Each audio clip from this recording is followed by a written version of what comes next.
Assalamualaikum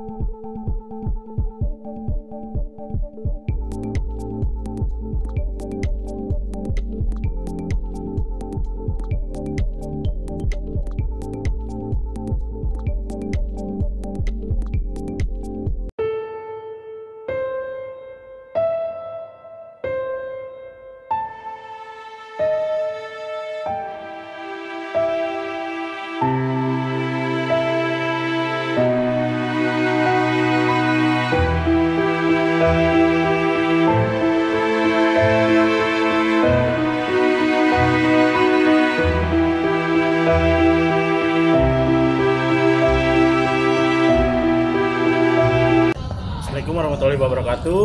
Salam sejahtera bagi kita semua. Terima kasih pada rekan media yang telah menunggu.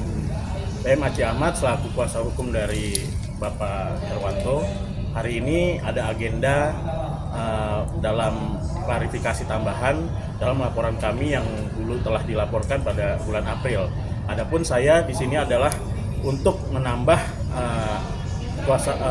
ditambahkan sebagai kuasa hukum ya, yang sebelumnya dari Bapak Sunan Kalijaga, yang prosesnya adalah bukan untuk menggantikan tapi hanya untuk memperkuat tim.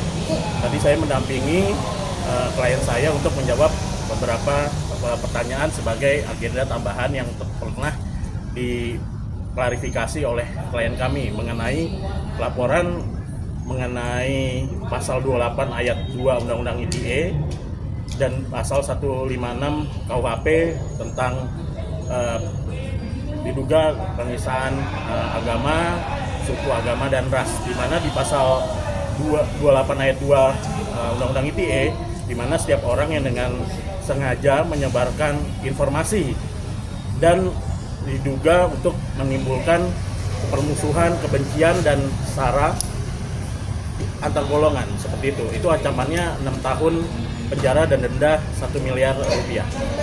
Oke Bang, bisa dibilang terlapor siapa Bang? Mungkin inisialnya Bang? Ya, terlapornya tetap Dr. R dan juga saudara AE ya, di mana dalam suatu podcast dia menyebutkan simsalabim kun fayakun mau jadi Tuhan, seperti itu. Oh gitu Bang, jadi berarti udah kemarin bukannya ada bukti apa tambahan lagi yang tentang saksi ahli atau gimana Bang kemarin? Enggak, kalau sekarang kita agendanya penambahan ya, penambahan bukti-bukti dari adanya pro kontra yang terjadi di masyarakat, dan juga kita juga menyerahkan mengenai isi dari tayangan-tayangan yang muncul, dan juga mengenai adanya pro kontra di masyarakat. Kita juga sudah memberikan kepada tim penyelidik Polda Metro Jaya, yang tentunya ini kasus tetap berjalan ya, seperti itu. Bang, bisa dijelaskan bukti-buktinya apa aja Bang? Mungkin. Ya, tadi saya kurang lebih ada 6 atau 7 pertanyaan tadi ya. Yang pertama, penyidik minta, artinya pro dan kontra setelah perkara ini dilaporkan. Itu sudah saya sampaikan tadi. Nah, kemudian juga tadi menanyakan dengan siapa pada saat saya mengetahui kejadian dugaan tindak pidana tersebut. Nah, itu sudah saya kasih semua nih. Dalam waktu dekat ini terlapor akan dipanggil. Gitu. Nah, tapi ada ada yang perlu saya tambahkan nih. Saya kemarin juga sudah buat laporan lagi nih, tanggal 4 Desember di Polda Metro Jaya. Terlapornya ada satu orang yang sama, yaitu seorang dokter. Sama satu lagi, Elia Miron. Ini di podcast yang sama, narasumber yang berbeda. Nah, tadi alhamdulillahnya sudah dimintai keterangan dengan BAP tambahan, alhamdulillah. Tapi saya dalam kesempatan yang baik ini saya mau menyampaikan nih kepada penyidik ya, khususnya Polda Metro Jaya. Inilah kalau seandainya perkara kita, menurut saya ini harusnya cepat nih, karena ini kan menyangkut tentang bukan hanya tentang hukum positif ya, tapi juga menyangkut tentang akidah. Akhirnya apa? Sekarang saya melihat Dr. Richard Lee ini, saya melihat dia mengundang narasumber itu tidak ada keraguan-raguan ya membahas masalah agama. Nah ini saya berharap mudah-mudahan penyidik segera cepat nih, agar apa, tidak timbul kegaduhan yang baru. Sekarang lebih parah lagi nih, sekarang di medsos itu ada diskusi lintas antar agama. Wah itu rame sekarang, luar biasa nih sekarang. Nah kalau kemarin pro dan kontranya kecil nih, tapi sekarang pro dan kontranya sangat besar. Tapi alhamdulillah banyak yang nge-pro nih. Di media sosial saya banyak sekali yang pro sama saya nih. Nah, kalau kemarin pro dan kontra mungkin berimbang, tapi sekarang pro-nya luar biasa banyak. Kenapa pro-nya luar biasa banyak? Karena memang ini sudah luar biasa. Sudah luar biasa, terlalu dalam dia membahas tentang agama orang lain, keyakinan orang lain. Ya. Nah sekarang agar tidak terlalu bertambah ya kegaduhan dan sebagainya, segera nih Polda Metro Jaya dalam waktu singkat, kalau menurut saya segera panggil orang-orang yang memang dibutuhkan keterangannya, panggil dan tentukan statusnya agar tidak timbul lagi permasalahan. Nah sekarang ini lucunya lagi, Dr. Richard Lee ini mengundang narasumber lagi, mau apa namanya, bikin part 1, part 2 dan seterusnya. Nah, malah di-vote sekarang nih, boleh tayang atau tidak dan sebagainya. Sekarang ini justru narasumber orang-orang yang agama ini dipanggil-panggilin kan sudah pasti lah. Yang namanya sudah keyakinan kita berbeda, mau ditarik dari manapun nggak mungkin sama. Dari manapun. Sekarang lucu. Sekarang sudah tahu nih ya, saya sayangkan nih dari Dr. Richard ini. Dia mengundang Elia Miron itu karena dia menonton ungkapan-ungkapan dia, pendapat-pendapat dia di TikTok. Sekarang orang seperti ini diundang menjadi narasumber. Akhirnya apa? Celakanya sekarang. Dia mengatakan, ya, kami Muslim nih yang meyakini bahwa Yesus dan Isa itu sama, itu iman yang mati katanya. Jadi kami ini meyakini bahwa Isa dan Yesus itu sama juga mengabaikan sejarah katanya. Mengabaikan sejarah sama juga iman yang mati. Nah ini kan kacau nih. Apalagi kalau kita melihat dari TikToknya, Al-Quran lah minta direvisi, terus katanya itu dari Injil lah, terus ditambah-tambahin sama Nabi. Nah ini kan kacau nih. Tapi menurut saya oke lah, yang sesat mungkin sih orang yang memiliki pendapat ya, tapi jangan sesat menyesatkan. Ini kan udah sesat menyesatkan orang lain. Nah itu apalagi lah. Udah gitu ya. Nah kita sudah transmisikan arti kalimat-kalimatnya semuanya itu. Nah ini kalau menurut saya gini, yang saya sayangkan gini ya, seorang dokter ya, ini kok sekarang saya melihat dia lancar banget gitu, lancar banget dia membahas masalah agama orang lain, panggil sana, panggil sini, ngomong sana, ngomong sini, enteng banget dia merasa kebal hukum atau apa, saya juga nggak ngerti nih. Tapi untuk ini ya 2 kali ini laporan saya kedua kalinya nih. Saya berharap ini sekali lagi saya berharap Polda Metro Jaya segera ambil tindakan tegas ya, karena sudah 2 laporan nih, saya kejar terus sampai kapanpun nih. Kalau sudah menyinggung, ini kan sudah menyinggung perasaan kita yang paling dalam nih, ketika dia mengatakan bahwa kita ini mau dipenggal kepala kita. Kalau kita ditanya apakah Yesus sudah bisa, potong kepala saya ini, saya tetap mengatakan bahwa Yesus adalah Isa. Itu keyakinan, tapi jangan dikatakan bahwa keyakinan kami ini iman yang mati. Silahkan, kami tidak mau mengganggu. Mereka punya keyakinan seperti itu, oh Yesus itu adalah Tuhan, silahkan, kan kami nggak ganggu. Kami juga mengakui kok, yang benar ada Nabi Isa, itu benar.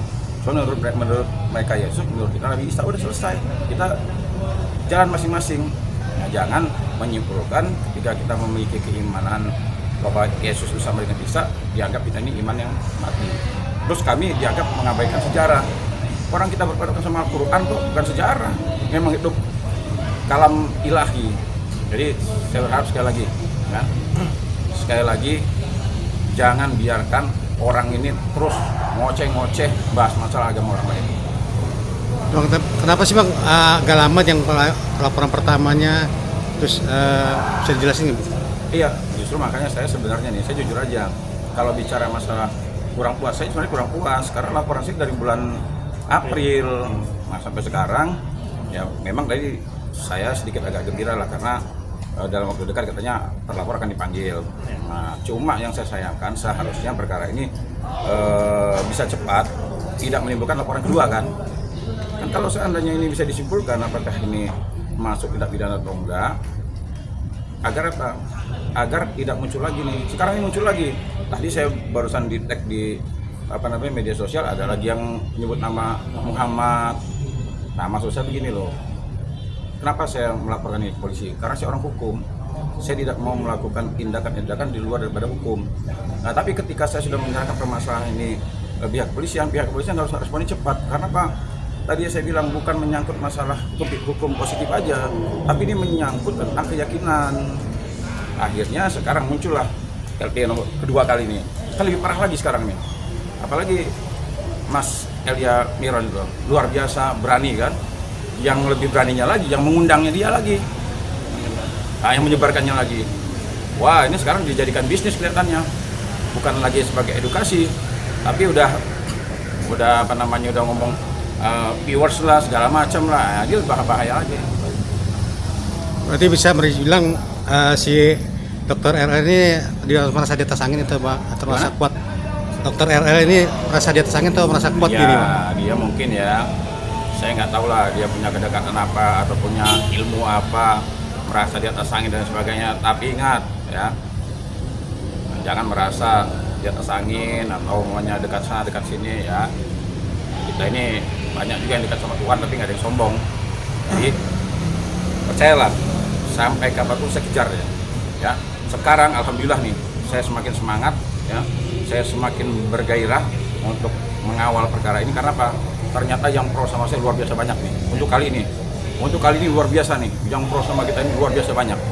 Jadi saya akan kawal ya teman-teman juga. Alhamdulillah ada Ikatan Persaudaraan Muslim Tanah Tinggi ini siap mengawal, dan banyak juga tuh di media sosial akan mengawal ini sampai tuntas. Sampai katanya pakai baju oranye. Ya, Bang Maci, bisa tambahin mungkin? Ya, tadi juga alhamdulillah sudah ya ini ya, setelah kami dipanggil mengenai bukti-bukti tambahan ini sebelum agenda ahli, pastinya tadi dari kita dapatkan info segera dari terlapor akan segera dipanggil. Berarti setelah ini saudara terlapor, di mana dua, yang satu sedang ada di tahanan juga, akan segera dimintain klarifikasinya terkait pembicaraan di podcast Dokter R ini, seperti itu. Ya, sekarang tinggal kami mengawal saja dan terus mengawal sampai adanya penetapan atau kenaikan juga status dari yang kita laporkan, seperti itu.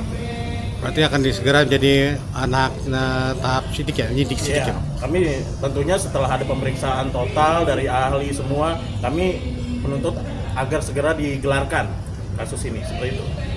Bang, bisa mungkin di reminder lagi yang laporan pertama ancamannya berapa, Bang? Ancamannya yang kedua berapa? Kalau pasal 28 ayat 2 ITE ancamannya 6 tahun penjara dan denda 1 miliar rupiah. Gitu. Dan ada juga pasal 156 KUHP mengenai SARA juga menyebabkan kericuhan atau permusuhan, itu ancamannya sekitar 4 tahun penjara, seperti itu.